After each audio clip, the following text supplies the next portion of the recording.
పుట్టపర్తిలోని యుద్ధ విమానాల తయారీ పరిశ్రమ శంకుస్థాపన కార్యక్రమంలో కేంద్ర మంత్రి రామ్మోహన్ నాయుడు మాట్లాడుతున్నారు. ఇప్పుడు లైవ్ చూద్దాం. ఆంధ్రప్రదేశ్ రాష్ట్రంలోనే వస్తుందనంటే డబుల్ ఇంజిన్ సర్కార్, ప్రధానమంత్రి గారు నరేంద్ర మోదీ గారు, చంద్రబాబు నాయుడు గారు, అలాగే పవన్ కళ్యాణ్ గారు, వీళ్ళు ముగ్గురు తాలూకా కలయికతో నడుస్తున్నటువంటి డబుల్ ఇంజిన్ సర్కార్ ఎంత వేగంగా బలంగా పనిచేస్తుందో ప్రజలు మరొక్కసారి గమనించాలని కూడా ఈ సందర్భంగా తెలియజేసుకుంటున్నాను. అలాగే ఈ ప్రాజెక్ట్ కి ప్రత్యేక ఆశీర్వాదం రాజ్నాథ్ సింగ్ గారు కూడా అందించారు. ఆయన చేతుల్లో ఉన్నటువంటి ప్రాజెక్ట్ ఇప్పుడే అన్న చెప్పినట్టు చంద్రబాబు నాయుడు గారు రిక్వెస్ట్ చేస్తే ఆ రిక్వెస్ట్ చేసిన తర్వాత మరి భరత్ గారు కానివచ్చు, మన అధికారులు కానివచ్చు, అలాగే ఒక పక్కన నేను కూడా దీనికోసం ప్రయత్నం చేస్తూ ఎప్పుడు మేము వెళ్ళి సార్ యాంకా ప్రాజెక్ట్ మీరు ఎక్కడ పెట్టాలన్నా మొట్టమొదటిగా మా ఆంధ్రప్రదేశ్ డిసైడ్ చేయండి, మా పుట్టపర్తిలో మీరు పెట్టండి, అక్కడ మాకు కూడా ఒక ఎయిర్పోర్ట్ ఉంది, దానికి సంబంధించి ఎయిర్ స్పేస్ తాలూకా ఏ కార్యక్రమం ఉన్నా సరే మా వంతు మేము ఫుల్ ఫ్లెడ్జెడ్ గా సపోర్ట్ చేస్తామని చెప్తే ఆయన కూడా చాలా పాజిటివ్ గా తీసుకొని మరొక ప్లేస్ ని కూడా ఎక్కడా రానివ్వలేదు. కొన్ని సందర్భాల్లో కేంద్ర ప్రభుత్వం కూడా కొన్ని ఆప్షన్స్ పెట్టుకుంటాయి. ఉత్తర భారతంలో అయితే ఇది, లేకపోతే ఈస్ట్ లో వెస్ట్ లో ఇలా పెట్టుకోవాలని అంటే కొన్ని నగరాలు, కానీ సింగిల్ షాట్ గా రైట్ రాయల్ గా మన రాయలసీమలో ఈ సీమాంధ్ర ప్రాంతంలో ఇక్కడ తీసుకొని పెట్టారనంటే దానికి ప్రత్యేకంగా రాజ్నాథ్ సింగ్ గారికి కూడా మన ప్రాంత వాసుల తరపున, తెలుగు వారు అందరి తరపున కూడా అభినందనలు తెలియజేసుకుంటున్నాను. ఒక పక్కన యాంకరా ప్రాజెక్ట్, దానితో పాటు కొన్ని డిఫెన్స్ ప్రాజెక్ట్స్, దీనితో పాటు మా మంత్రాలయానికి సంబంధించినటువంటి డ్రోన్ ప్రాజెక్ట్ కూడా ఈరోజు కర్నూలులో మన రాయలసీమలో రావడం ఎంతో ఆనందంగా ఉంది. మొట్టమొదటగా కేంద్ర మంత్రిగా అయిన తర్వాత ఆంధ్రప్రదేశ్ రాష్ట్రంలో ఏదో ఒక కార్యక్రమం మినిస్ట్రీ ఆఫ్ సివిల్ ఏవియేషన్ నుంచి చేయాలని చంద్రబాబు నాయుడు గారితో డిస్కస్ చేస్తే ఆ రోజు డ్రోన్స్ మన భారతదేశానికి, ప్రపంచానికి టెక్నాలజీలో ఫ్యూచర్ డ్రోన్స్, అలాంటి డ్రోన్స్ కి మనది క్యాపిటల్ కావాలని చెప్పి ఆ డ్రోన్ సమ్మిట్ ని విజయవాడలో మొట్టమొదటిగా మనం ఆర్గనైజ్ చేసుకున్నాం. ఆ రోజు డ్రోన్స్ సంబంధించినటువంటి కంపెనీలన్నీ కూడా వచ్చి వాళ్ళ ప్రాజెక్ట్స్ ఎక్స్ప్లెయిన్ చేస్తే చంద్రబాబు నాయుడు గారు కూడా ఈ ఇండస్ట్రీ మీద విశ్వాసంతో దేశంలో మొట్టమొదటిసారి డ్రోన్ సిటీ ప్రకటించింది కూడా మన ఆంధ్రప్రదేశ్, మన ముఖ్యమంత్రి చంద్రబాబు నాయుడు గారు. అది కూడా ఎక్కడ రావాలనంటే మన కర్నూలులో ఓర్వకల్ నోడ్లో రావాలని చెప్పి ఆ రోజే నిర్ణయం తీసుకున్నారు. ఈరోజు 6 బ్రహ్మాండమైనటువంటి కంపెనీలు డ్రోన్స్ కి సంబంధించి కూడా ఇక్కడ వస్తున్నాయి. వాళ్ళకి ఎప్పుడు కూడా ఒక ప్రాబ్లం ఉండేది, మ్యానుఫ్యాక్చరింగ్ చేస్తున్నారు కానీ డ్రోన్స్ టెస్టింగ్ ఫెసిలిటీ ఎక్కడ కూడా లేదు.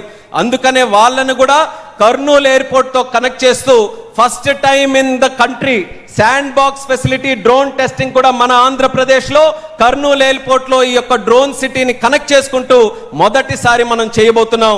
భవిష్యత్తులో డ్రోన్ శక్తి మిషన్, ఎందుకనంటే ప్రధానమంత్రి నరేంద్ర మోదీ గారికి కూడా ఇది చాలా ఫేవరెట్ అండ్ ఇంపార్టెంట్ సబ్జెక్ట్. అందుకనే డ్రోన్ శక్తి మిషన్ ప్రొడక్షన్ లింక్డ్ ఇన్సెంటివ్ తో పాటు రీసెర్చ్ లింక్డ్ ఇన్సెంటివ్ దీనికి తయారు చేసి ఒక మంచి పథకం కూడా కేంద్ర ప్రభుత్వం నుంచి తయారు చేస్తున్నాం.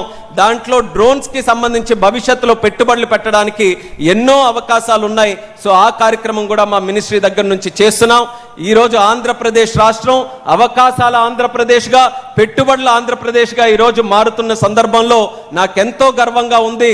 దానికి ఈరోజు కేంద్ర మంత్రిగా పనిచేసే అవకాశం మరి పెద్దలు చంద్రబాబు నాయుడు గారి ఆశీస్సులతో, అలాగే మోదీ గారి తాలూకు ఆశీస్సులతో, ప్రజల తాలూకు ఆశీస్సులతో, అలాగే నాన్నగారు ఎర్రన్నాయుడు గారి ఆశీస్సులతో ఈరోజు అత్యంత చిన్న వయసులో ఒక కేబినెట్ మినిస్టర్ గా తెలుగుదేశం పార్టీ నుంచి, తెలుగు గడ్డ నుంచి ఈరోజు కేబినెట్ లో ఒక అవకాశం నాకు కలిగిందనంటే మరి చంద్రబాబు నాయుడు గారికి ప్రత్యేకమైనటువంటి ధన్యవాదాలు ఈ సందర్భంగా తెలియజేసుకుంటున్నాను.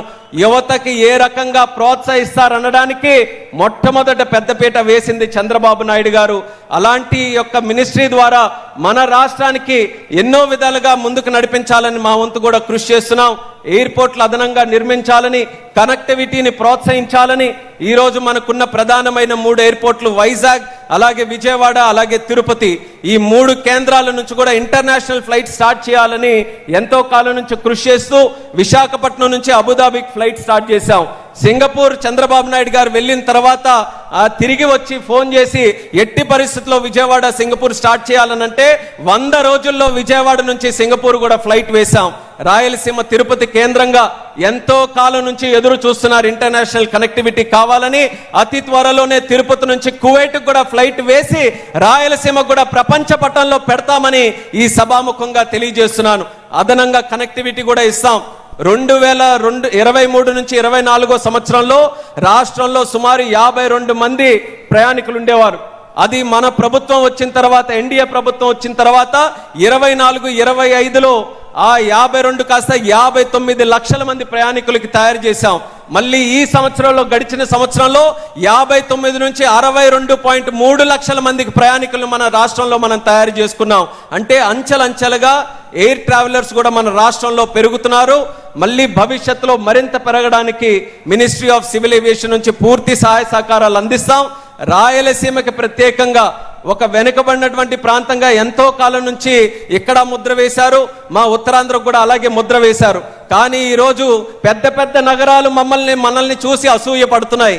ఎక్కడ గూగుల్ లాంటి ఇన్వెస్ట్మెంట్ శాన్ ఫ్రాన్సిస్కో వదిలి విశాఖపట్నం నది ఒడ్డున, మన బీచ్ ఒడ్డున అక్కడ పెడుతున్నారనంటే మా ఉత్తరాంధ్రకి ఎలా ఇన్వెస్ట్మెంట్స్ తీసుకొని వస్తున్నారనడానికి అదొక ఉదాహరణ.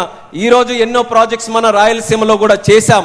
అంటే కంబైన్డ్ డెవలప్మెంట్ ఎంటైర్ స్టేట్ లో, అక్కడ ఇచ్చాపురం నుంచి ఇక్కడ కుప్పం వరకు ఏ ప్రాంతాన్ని విడిచిపెట్టకుండా, ఏ జిల్లాని, ఏ వర్గాన్ని, ఏ విలేజ్ ను కూడా విడిచిపెట్టకుండా సమగ్ర అభివృద్ధి, దేశంలో వికసిత్ భారత్, అలాగే మన దగ్గర స్వర్ణాంధ్రప్రదేశ్ 2047 కోసం అన్ని విధాలుగా ముందుకు నడిపిస్తున్నటువంటి ఎన్డీఏ ప్రభుత్వానికి మీ ఆశీర్వాదం ఎల్లప్పుడూ ఉండాలని మరొకసారి సందర్భంగా కోరుకుంటూ, आदरणीय रक्षा मंत्री राजनाथ सिंह जी को फिर से मैं प्रणाम करता हूं.